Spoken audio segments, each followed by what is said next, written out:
Welcome students. Last class में हम लोगों ने कुछ इंपॉर्टेंट टॉपिक डिस्कस किए और आज हम उसी को आगे कंटिन्यू करेंगे। तो पिछले वाली क्लास में हम लोगों ने जो डिस्कस किया था वो टॉपिक था आपका network security tools and services, जिसमें हम लोगों ने एंटीवायरस और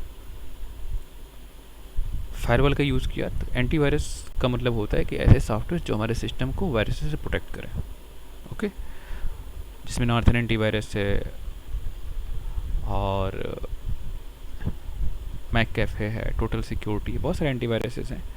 और हमें क्या करना चाहिए कि हमें लेटेस्ट वर्जन का एंटीवायरस सॉफ्टवेयर यूज़ करना चाहिए। सेकेंड था by using the firewall setting को हमें इनेबल करके रखना चाहिए, जिससे इंटरनेट के थ्रू जो अनवांटेड यूजर्स हैं आपके सिस्टम को एक्सेस न कर पाएँ, जिसके बारे में डिटेल डिस्कशन पिछली क्लास में हुआ था। आज हम नेक्स्ट टॉपिक को कंटिन्यू करेंगे, protecting measures while accessing the internet. Okay, तो पहला क्या है protecting measure? Never click on the suspicious link specified on the web page और सेंड थ्रू द ईमेल्स। यानी कि आप ऐसे किसी लिंक को क्लिक न करें जो सस्पिशियस हो, जिसके बारे में आप न जानते हो। यानी कि जो लग रहा है कि ऐसा मेल है जो आपकी पर्सनल इन्फॉर्मेशन को थेफ्ट कर सकता है या हमारे पर्सनल इन्फॉर्मेशन को एक्सेस करने की कोशिश कर सकता है, तो ऐसे ईमेल्स के लिंक को ओपन न करें। ओके, नेक्स्ट है make your password strong and change frequently. और हमें पासवर्ड को ऐसा बनाना चाहिए, जब हम कभी भी नेट इन्वायरमेंट में काम कर रहे हैं तो हमें स्ट्रांग पासवर्ड का यूज़ करना चाहिए। तो स्ट्रांग पासवर्ड कैसे बनाते हैं? Strong password is combination of alphabet, capital and small letters, numeric value, special character, and it is at least 40 character long. Okay, suppose करिए एक पासवर्ड हमने यहाँ पे क्रिएट किया ab12@abx। तो आप देख रहे हैं कि हमने इसमें किसका किसका यूज़ किया।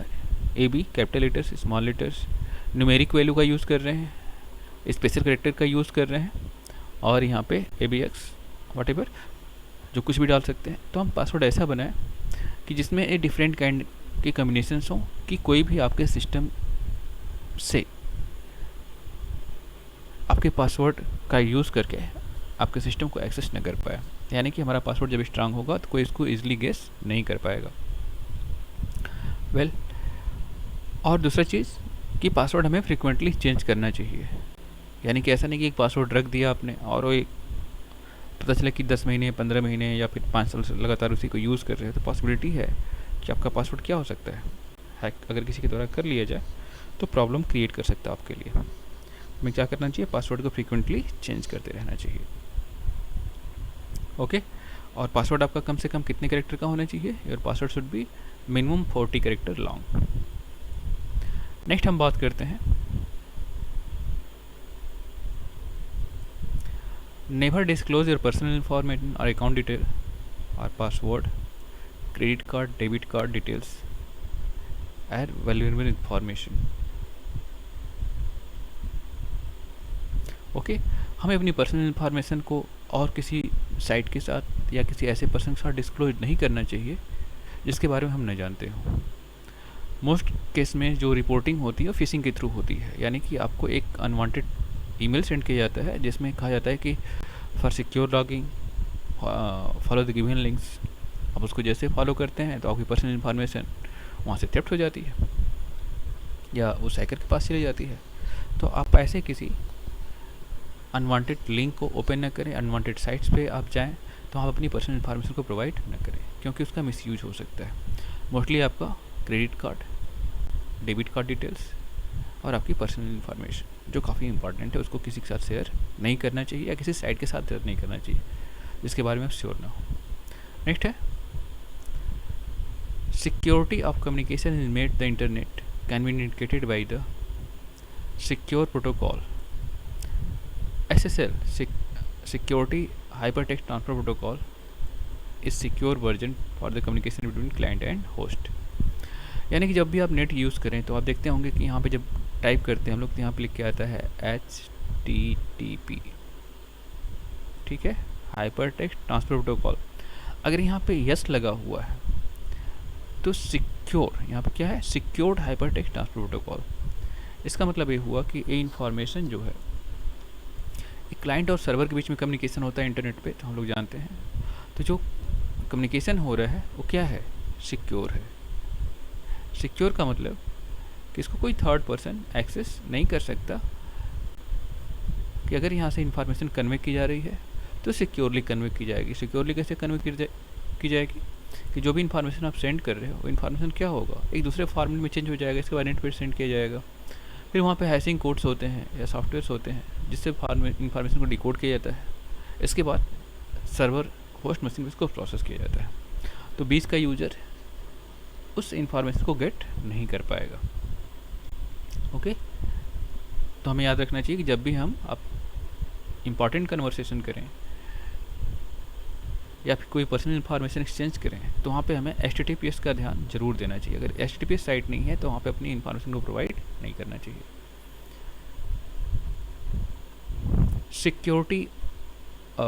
Security of the website can be ensured the padlock to left side of address bar. यानी कि जब आप किसी साइट को यूज़ कर रहे हैं तो साइट सिक्योर है नहीं है, तो आप इंश्योर करें कि यहाँ पे अगर ये साइट सिक्योर होगी तो वहाँ पे एक पैडलॉक, गोल्डन लॉक का सिंबल होगा ऐसे, जो SSL सिक्योर सॉकेट लेयर को इंडिकेट करता है क्या है, कि आपकी जो वेबसाइट है क्या है, सिक्योर है। तो SSL क्या होता है, देखिए यहाँ पे secure socket layer, digital certificate is issued by the trusted party. ठीक है, तो एक सर्टिफिकेट इशू होता है। सर्टिफिकेट इशू होने का मतलब कि एक सॉफ्टवेयर आपके सिस्टम पे डाउनलोड होता है, यानी कि हम किसी साइट को एक्सेस कर रहे हैं और इसमें एक लॉक का सिंबल बना हुआ है।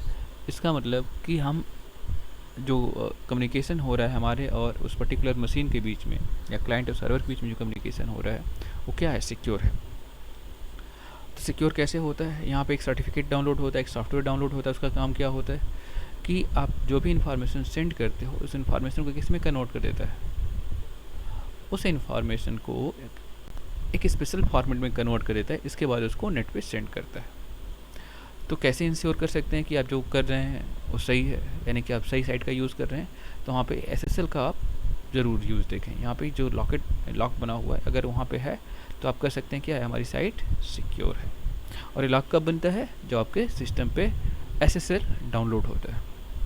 कुछ साइट्स होती हैं कि यहाँ पे ये सब बना तो रहता है लेकिन इसे क्रॉस का सिंबल रहता है, इसका मतलब क्या है, this site is fake site. तो हमें ऐसी साइट का यूज़ नहीं करना चाहिए, इससे बचना चाहिए।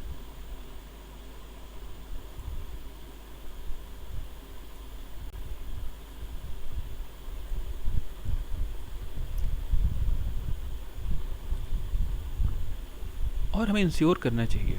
नेक्स्ट पॉइंट है, वी नीड टू इंश्योर और web driver is used access the website updated and secure. यानी कि हम जिस वेब ब्राउज़र का यूज़ करें क्या हो, अपडेटेड हो और सिक्योर हो। फॉर एग्जांपल कि इंटरनेट एक्सप्लोरर का यूज़ मोस्टली आज की डेट में नहीं किया जा रहा है, क्यों, क्योंकि उतना सिक्योर वेब ब्राउज़र नहीं है। ये पॉसिबिलिटी है कि हैकर्स उस वेब ब्राउज़र का यूज़ करके आपके सिस्टम में वायरस या वार्म को इंट्रोड्यूस करवा सकते हैं या आपके सिस्टम को हैक करने की कोशिश कर सकते हैं। तो ऐसे अनवांटेड वेब ब्राउज़र जिसके बारे में आपको एक्नॉलेजमेंट नहीं हो, जिसके बारे में नहीं जानते हो, उनको इंस्टॉल नहीं करना चाहिए। और जो भी आप ट्रस्टेड वेब ब्राउज़र यूज़ कर रहे हैं वो क्या होने चाहिए, अपडेटेड होने चाहिए और सिक्योर होने चाहिए। ठीक है, वेब ब्राउज़र क्या होता है, एक कॉमन सा क्वेश्चन आ जाता है हम लोगों के सामने, what is web browser. Web browser is software that basically use for accessing the website. देखिए यहाँ पे गूगल क्रोम क्या है, वेब ब्राउज़र है जिसका यूज़ करके हम लोग किसी साइट को एक्सेस कर सकते हैं। नेक्स्ट है आपको the antivirus software should be up to date. यानी कि जो हम एंटीवायरस सॉफ्टवेयर यूज़ कर रहे हैं क्या होना चाहिए, बिल्कुल अप टू डेट होना चाहिए। डिलीट कुकीज़ पीरियडिकली, कुकीज़ और ठीक है, मैं क्या करना चाहिए, कुकीज़ को पीरियडिकली अपने वेब ब्राउज़र से डिलीट कर देना चाहिए। एक्चुअली कुकीज़ होती क्या है, cookies is small piece of information about the client browsing a website. जब क्लाइंट किसी वेबसाइट को ब्राउज़ करता है तो उसके बारे में एक small piece of information client machine पे मेंटेन होती है।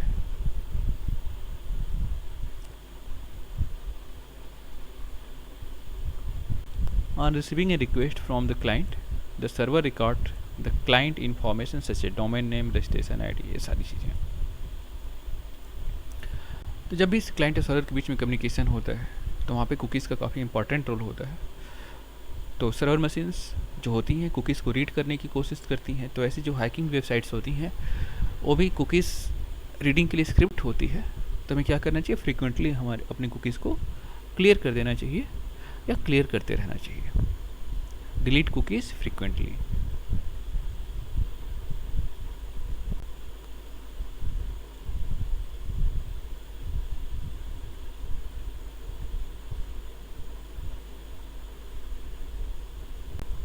ओके, कुकीज़ क्या होती हैं, small piece of information about the client browsing website.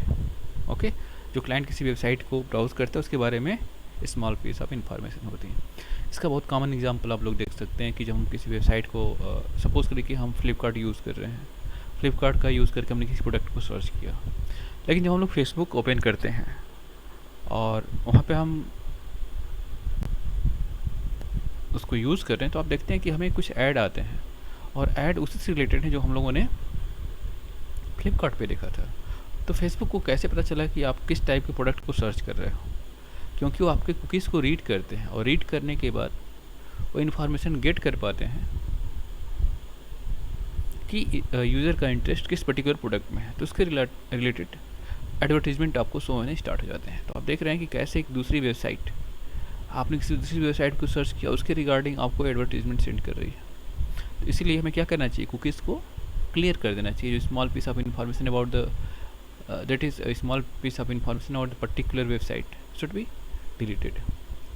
एक पर्टिकुलर वेबसाइट के बारे में जो इन्फॉर्मेशन होती है वो क्या हो जाएगी, डिलीट हो जाएगी, तो उसको कोई एक्सेस नहीं कर पाएगा।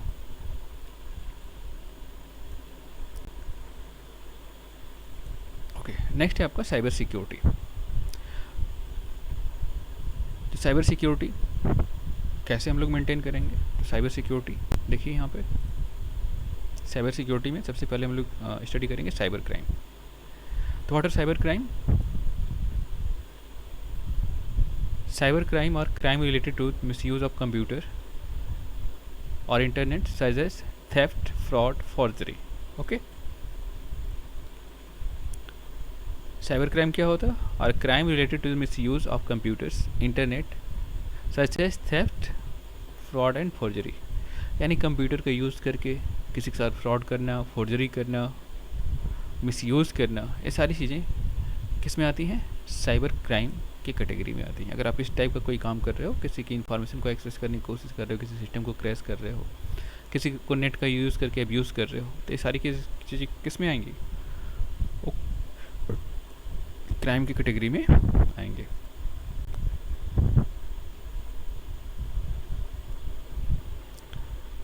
Okay, some of this crimes mention below. इसमें कुछ क्राइम जो है यहाँ पे मेंशन किए गए हैं, तो इनको हम लोग देख सकते हैं। तो पहला क्राइम है सेंडिंग स्पैम मेल, यानी किसी पर्सन को अनवांटेड मेल सेंड करना। Sending spam mail to the uninterested recipients, यानी कि ऐसे रिसिपेंट्स जिसको हम जानते हैं या नहीं जानते हैं और उनको मेल पे मेल सेंड किए जा रहे हैं, तो क्या करेगा, मेल तो रिसीव ही होगा। अनवांटेड ईमेल्स, स्पैम मीन्स क्या होता है, ऐसे ईमेल्स जिसमें यूजर का कोई इंटरेस्ट नहीं हो फिर भी आप उसको सेंड कर रहे हो, तो ऐसी ईमेल्स स्पैम कहलाती हैं। Sending spam emails, this is come under the crimes. किसी को आप ईमेल सेंड कर रहे हो, अनवांटेड ईमेल सेंड कर रहे हो, तो क्या होगा, वो क्राइम की कैटेगरी में आता है। हैकिंग समवन एल्स अकाउंट, किसी के अकाउंट को हैक करना, हैक करके उसका मिसयूज़ करना, ये क्या है, ये आपका ये भी क्राइम है। नेक्स्ट देखिए, stealing some personal information through the phishing. Phishing website का यूज़ करके किसी पर्सनल इन्फॉर्मेशन को चुराना। सपोज कि हम फेसबुक का यूज़ कर रहे हैं और किसी दूसरे की पर्सनल इन्फॉर्मेशन चुराना चाहते हैं, तो उसको हम फिशिंग के माध्यम से उस पर्टिकुलर पर्सन को ईमेल सेंड करेंगे। वो पर्टिकुलर पर्सन उस ईमेल लिंक को ओपन करेगा, वहाँ अपना आईडी और पासवर्ड प्रोवाइड करेगा। जैसे प्रोवाइड करेगा वो इन्फॉर्मेशन हमारे पास चली आएगी। तो इस तरीके से हमें फिशिंग का यूज़ नहीं करना चाहिए। ये भी क्या होता है, it is also crime. Fishing is what, stealing someone information through the phishing, it is also kind of crime. Okay, अगला पॉइंट है hosting site carrying lot of malware are being source of spreading them. ऐसे किसी site को host नहीं करना जहाँ पे बहुत सारे मालवेयर्स हों, बहुत सारे वायरसेस हैं, बहुत सारे वार्म्स हों। अगर किसी साइट को एक्सेस कर रहा है तो आपके सिस्टम पे वायरस आ जा रहा है, वायरस आपके सिस्टम से इन्फॉर्मेशन को चुरा रहा है। तो इस टाइप का अगर एक्टिविटी कर रहे हैं या ऐसी कोई साइट क्रिएट कर रहे हैं जहाँ पे बहुत सारे वायरस हों, hosting A site carrying lot of malware, तो साइट को जितने लोग भी एक्सेस करेंगे सबके सिस्टम पे वायरसेस आ जाएंगे। तो भी किस कैटेगरी में आता है? Crime.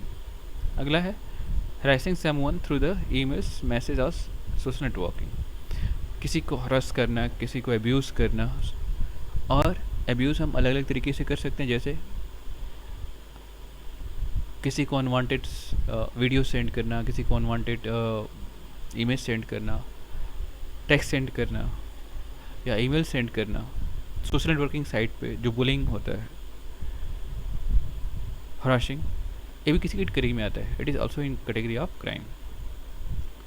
Posting offensing content on any site और sending to anyone else. Offensive content का पोस्ट, ये भी क्या होता है? क्राइम कैटेगरी में आता है।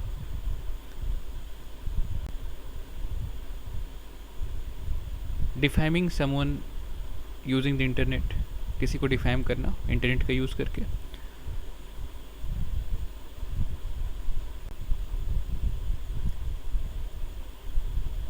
फॉरगिंग समवन एल्स डिजिटल सिग्नेचर, किसी की डिजिटल सिग्नेचर का मिसयूज़ करना। Include fraudulent financial transaction, interlogging the fraudulent financial transaction, providing misleading information to the client general public through the internet resources। General public को misleading information client को provide करना, ये भी किस कैटेगरी में आता है? ये भी क्राइम कैटेगरी में आता है। Intellectual property theft, intellectual property आपको बताया गया कि अगर ऐसी कोई प्रॉपर्टी जो माइंड का यूज़ करके क्रिएट किया गया है और कोई पर्सन विदाउट उसके परमिशन के यूज़ कर रहा है तो क्या है? That is intellectual property theft. It is also kind of crime. Well, तो इसको जो इंपॉर्टेंट पॉइंट्स है इसको आप लोग नोट डाउन कर लेंगे। अगले पॉइंट पे चलते हैं, cyber law. What is cyber law? आपने साइबर सिक्योरिटी पढ़ा, तो साइबर लॉ क्या होता है? साइबर लॉ और law for systematic use of E resources. Cyber law क्या होता है? ऐसा लॉ जो हमारे ई रिसोर्सेज, जितने भी इलेक्ट्रॉनिक मीडिया में रिसोर्सेज अवेलेबल हैं, उनका सिस्टमेटिक यूज़, ये क्या कहलाता है? साइबर लॉ कहलाता है। साइबर लॉ और the law for systematic use of E resources. तो ई रिसोर्सेज कौन कौन सी हैं? बहुत सारी रिसोर्सेज हैं। जैसे यहाँ पे आप अलग अलग वेबसाइट को एक्सेस कर रहे हो, ऑनलाइन ट्रांजेक्शन कर रहे हो, बैंकिंग का यूज़ कर रहे हो, बाइंग सेलिंग गुड्स, जैसे फ्लिपकार्ट अमेजन का यूज़ करके आप प्रोडक्ट्स बाई और सेल कर रहे हो, किसी साइट को यूज़ कर रहे हो, ठीक है। यानी कि इलेक्ट्रॉनिक मीडियम के थ्रू जो सारी इन्फॉर्मेशन अवेलेबल है उनका सिस्टमेटिक यूज़ करना ही क्या कहलाता है? लॉ कहलाता है। और उसका मिसयूज़ करना क्राइम कहलाता है। फॉर एग्जांपल, इसमें कौन कौन से ई बिजनेस हैं? E business serve as the major against the illegal cyber crime. और जो इलेक्ट्रॉनिक मीडिया से बिजनेस होते हैं उसमें मेजर साइबर क्राइम रिपोर्ट होते हैं।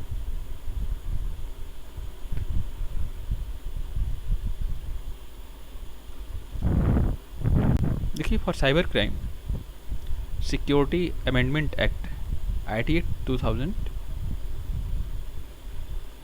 बनाया गया है,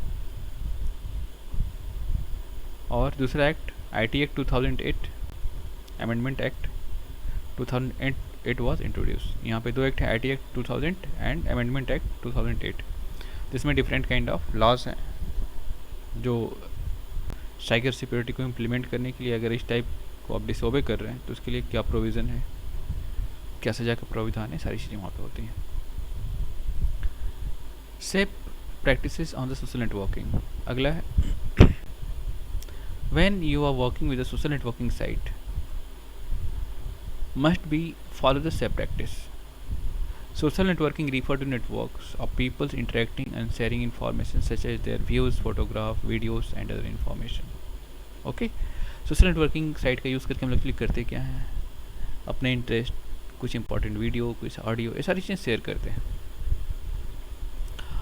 और इसमें जो most popular social networking sites हैं, this include the Facebook, LinkedIn and Twitter. तो जब हम इन साइट का यूज़ करें तो हमें इन बात का ध्यान रखना चाहिए कि हमें पर्सनल इन्फॉर्मेशन वहाँ पे सेंड नहीं करनी चाहिए. अपने पर्सनल फ़ोटोग्राफ नहीं सेंड करने चाहिए किसी को. अपने date of birth, name, college details, family details, ये सारी इन्फॉर्मेशन वहाँ पे अपडेट नहीं करनी चाहिए. अपने फ़ोटोग्राफ्स वहाँ पे अपडेट नहीं करने चाहिए. अगर हम ऐसा कर रहे हैं तो क्या होगा, कोई थर्ड पर्सन उसी का यूज़ करके एक फेक आईडी बना सकता है और फेक आईडी बना के आपको बदनाम भी कर सकता है. आपके फ्रेंड को रिक्वेस्ट सेंड करता है, अपने फ्रेंड लिस्ट में ऐड कर सकता है. और क्या कर सकता है, और different kind of activities perform कर सकता है जो आपकी छवि को ख़राब कर सकता है. ठीक है, तो हमें ध्यान रखना चाहिए कि हमें पर्सनल इन्फॉर्मेशन को सोशल नेटवर्किंग साइट पे डिस्क्लोज नहीं करना चाहिए. ओके, क्योंकि दिस आर हार्मफुल. नेक्स्ट हम लोग देखते हैं, इसमें बहुत सारी चीज़ें दी हुई हैं, तो जो कुछ इंपॉर्टेंट चीज़ें उसको हम अंडरलाइन करते रहें. Through social networking offer the benefits to the users, its various ways safety concern. We need to follow these mentioned safe practice while social networking. तो सोशल नेटवर्किंग जब हम यूज़ करें तो हमें कुछ सेफ प्रैक्टिस फॉलो करना चाहिए. देखिए, आज का जो पर्सन है सोशल है और इलेक्ट्रॉनिक मीडिया के माध्यम से डिफरेंट पर्सन से आज की डेट में कम्युनिकेशन हो रहा है. तो सोशल नेटवर्किंग का अपना अलग ही इंपॉर्टेंस है. Do not post any personal information. देखिए कैसे, one need to mention the safe practices while being involved in the social networking. जब सोशल नेटवर्किंग हम यूज़ करते हैं ऑनलाइन इन्वायरमेंट में तो हमें कुछ इंपॉर्टेंट प्रैक्टिसेस करनी चाहिए या कुछ इंपॉर्टेंट बातों का ध्यान रखना चाहिए. क्या है, do not post any personal information and photos on the social networking site. Okay, such a date of birth, home address, personal phone number.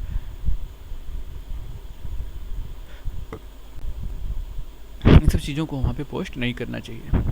Take accountability while posting anything on the social networking site.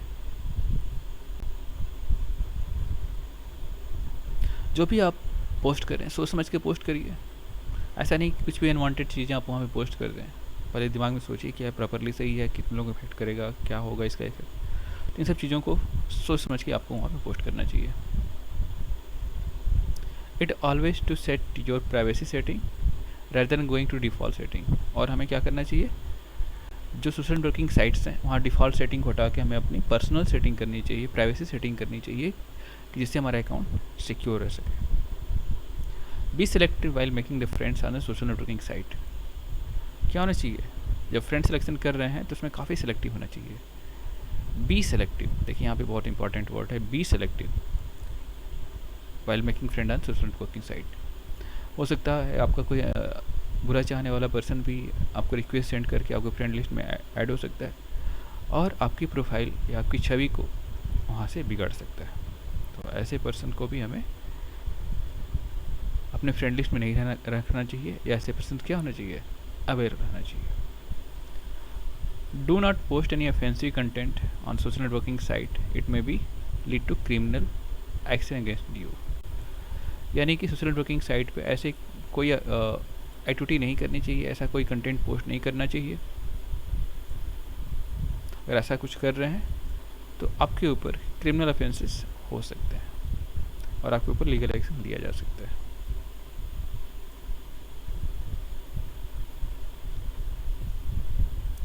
Be aware before spreading any kind of rumour.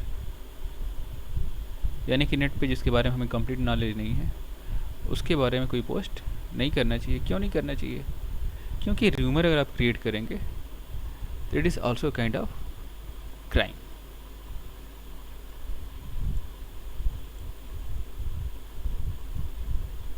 If someone harassing the threatening you, you can take the snapshot. अगर आपको कोई harass कर रहा है, abuse कर रहा है, तो आप क्या करना चाहिए, उसका स्नैपशॉट लेना चाहिए और उस ऐसे पर्सन को क्या कर देना चाहिए, ब्लॉक कर देना चाहिए, और आपको रिपोर्ट भी करना चाहिए।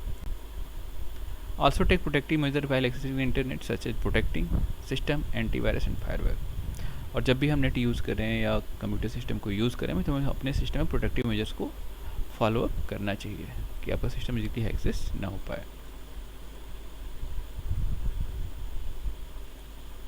Digital literacy. डिजिटल लिटरेसी क्या है? Digital literacy refer to the raising knowledge and awareness about technology such as desktop computers, smartphone, tablet and electronic gadget। यानी कि जो डिफरेंट इलेक्ट्रॉनिक कंटेंट है उसके बारे में नॉलेज रखना, उसके बारे में अवेयर होना, यही डिजिटल लिटरेसी कहलाता है।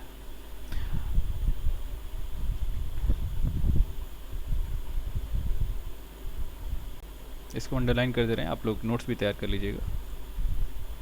Okay, it also include the familiarity with the software tools and internet. इसमें क्या क्या आता है डिजिटल लिटरेसी में? आपको सॉफ्टवेयर्स और डिफरेंट काइंड ऑफ टूल्स हैं उनके बारे में अवेयर होना चाहिए।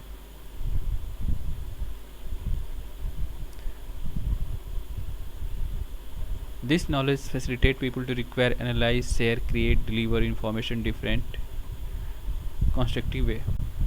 तो यहाँ पे जो हमें क्या होना चाहिए, डिजिटली सारी चीज़ों के बारे में अवेयर होना चाहिए। डिफरेंट सॉफ्टवेयर कौन कौन से अवेलेबल हैं, डिफरेंट तरीके से कैसे हम इलेक्ट्रॉनिक मीडिया का यूज़ कर सकते हैं। ओके, इसमें स्मार्टफोन, टैबलेट्स और इलेक्ट्रॉनिक गैजेट्स का नॉलेज हमें होना चाहिए। यानी कि डिजिटली हमें, यानी जो भी कंटेंट या जो भी चीज़ें हो रही हैं डिजिटली कैसे होती हैं, क्या होती हैं, कैसे उसको हैंडल किया जाता है, इन सब के बारे में नॉलेज होना चाहिए। That is what digital literacy. तो यहाँ पे जो इंपॉर्टेंट लाइन उसको अंडरलाइन कर दिए हैं और आप लोग इस पर नोट्स प्रिपेयर कर लीजिएगा। वेल, अगली हम बात करते हैं जो अगला सबसे इम्पॉर्टेंट पॉइंट है,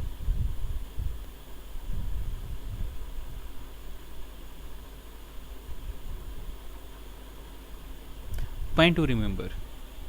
यानी कि आपका चैप्टर कंप्लीट हो चुका है, अब इसमें कुछ बचा नहीं है।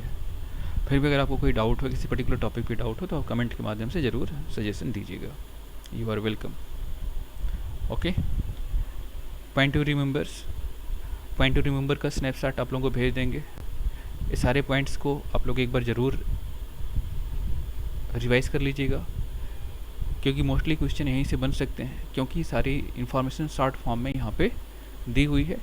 तो I think you need to be prepare notes by using this particular snapshots. आप इन सारे स्नैपशॉट का यूज़ करके आप नोट्स प्रिपेयर कर सकते हैं। यहाँ पे सारी इन्फॉर्मेशन एज ए कंक्लूजन के फॉर्म में दी हुई है, तो इसका स्नैपशॉट हम आपको सेंड कर देंगे।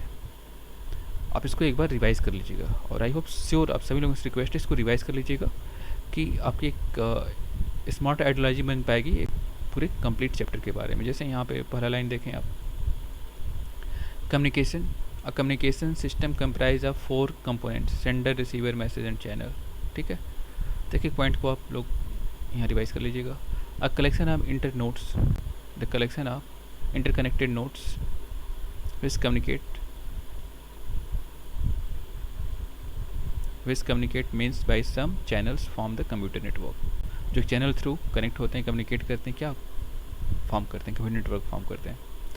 Transmission media refer to channel transmission through the which data can be transmitted from one node to another node. एक नोड से दूसरे नोड में जहाँ पे डाटा ट्रांसमिशन होता है क्या कहलाता है? Transmission medium. ऐसे गाइडेड, अनगाइडेड। ओके, नेटवर्क क्या होता है, नेटवर्क टोपोलॉजी क्या होता है, बस टोपोलॉजी क्या होता है, ट्री टोपोलॉजी क्या होता है, स्टार टोपोलॉजी क्या होता है, ये सारी चीज़ें। अगर आप लोग को रिवीजन क्लास चाहिए इसका तो आप लोग कमेंट कर दीजिएगा, हम इसको रिवाइज कर देंगे। वैसे सारे टॉपिक्स यहाँ पे डिस्कस किए जा चुके हैं। आप चाहें तो आप हमारे यूट्यूब चैनल को सब्सक्राइब कर लीजिएगा, वहाँ पे जाके आपको सारे लेक्चर्स, यानी कि first lecture to last lecture जितने भी लेक्चर्स हैं सीक्वेंस वाइज सारे लेक्चर्स वहाँ पे प्लेलिस्ट में अवेलेबल हैं। प्लेलिस्ट में जाके आप एक एक लेक्चर को प्रॉपरली सुन सकते हो। Okay, thank you all of you. आज से लेक्चर हम यहीं भी कंप्लीट करते हैं और आपकी प्रॉब्लम का वेट करेंगे कि आपकी क्या प्रॉब्लम आ रही है, उसको रिजॉल्व करने की कोशिश भी की जाएगी। Okay, thank you all of you, thank you.